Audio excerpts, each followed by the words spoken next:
Too many people in Scotland don't have their human rights realised in everyday life. The Scottish Human Rights Commission has been working to change this since 2008. We empower people to know and claim their rights. This human rights-based approach to housing was critical for our community. It was vital that we get our voices heard. We've learned skills that we didn't know that we really had, and it should be used by every community across the whole of Scotland. In advocacy, we do use a human rights-based approach. It's a big part of the day-to-day work that we do. Having the Human Rights Act means that these rights are set out in law, and it means that public services must take account of them. Our group on the adequate standard of living is made up of people from ordinary walks of life, people that have experienced poverty.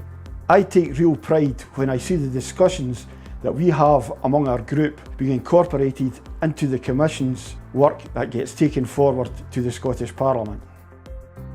Using a human rights-based approach is really about transforming the power dynamic that exists in society by putting people right at the heart of changing what can happen in society.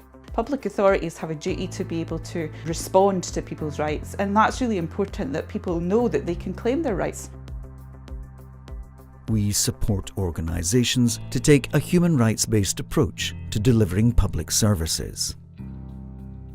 We have had projects like the Care About Rights project, putting rights at the heart of care home and home care provision. We have had a national dementia strategy, which became the first in the world which put human rights at the centre. What's been fantastic about being involved with the Scottish National Action Plan for Human Rights is the range of partners that we've been able to work with and learn from and progress work together.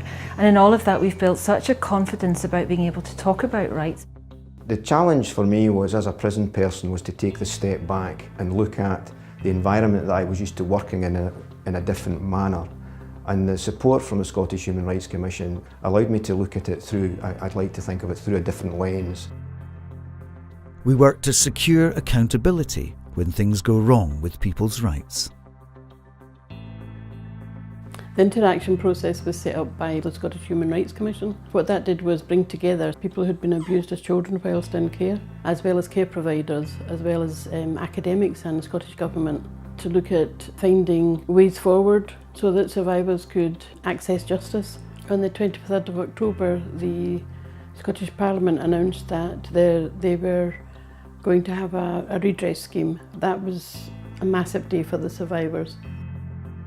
Through Scotland's National Action Plan on Human Rights, we had a Justice and Safety working group, and this brought together rights holders and duty bearers, including children and young people who had issues around their right to privacy and around stop and search, for example. And we're a bridge between Scotland and the United Nations human rights system.